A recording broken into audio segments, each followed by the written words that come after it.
Jadi hari ini kita nak berkongsi tentang apa yang berlaku. Saya ada banyak dokumen dan juga video pun dia diambil daripada CCTV masjid itu. Sekumpulan orang ini dalam keadaan mencurigakan menyerbu masuk dalam masjid ini. Apabila pihak tajuknya Pemakluman Latihan Pelarian dan Pelolosan SERE Kursus Asas Komando Statil Siri 1 Agensi APM Malaysia disebutkan di sini. Kalau saya kebetulan berada di situ, kalau saya memiliki atau membawa senjata api yang saya lesen, I will open fire. Saya akan tembak kalau itu ancaman yang berlaku dalam sebuah masjid. Wah, betul punya marah kawan tu ya. Apakah ini gara-gara ulangan peristiwa Memali tahun 1985? Sama dengan Tun Mahathir, ada yang mengaitkannya peristiwa Memali dulu, macam mana tu? Boleh kasih komen? Itu di luar daripada kelompok kita. Macam mana Memali dulu dia bunuh orang kata dia Memali. Sebut Memali, ini soalan syaitan. Ini termasuk soalan syaitan. Penyerangan terhadap tempat suci ibadat rakyat. Ini bukan kerana masjid.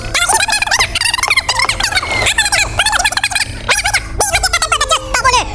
Nama lagi APMM, Penguatkuasaan Maritim. Apa cerita pergi buat serbuan dan juga latihan atas darat, buatlah dekat laut. Ini maritim. Ni kita cukup boleh.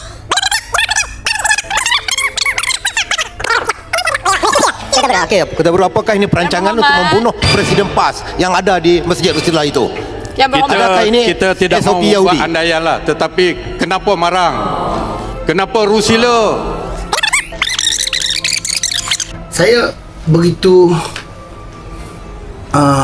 terkejut dengan ucapan yang dikeluarkan oleh ahli Parlimen Kota Baru ketika dalam Parlimen bercakap tentang serangan terancang dan ada yang menyampuk konon adakah ini rancangan untuk membunuh Presiden PAS.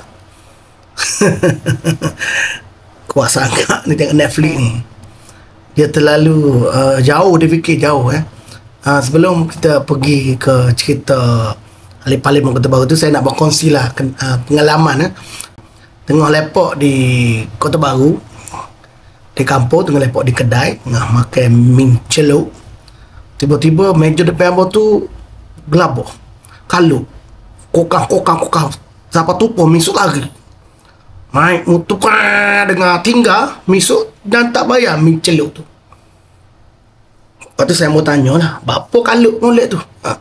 Jadi dia mau jawab lah, ada lah, mari kereta Pajero parking. Jadi Pajero tu sebenarnya Pajero yang bawa VIP daripada airport. Jadi kebetulan dia guna lampu biru dekat van dia depan tu, jadi dia nampak macam van polis. Jadi hamba kata, hamba berteori lah, biasanya jenis kalu tak tentu kalu ni ada benda salah dia buat lah tu.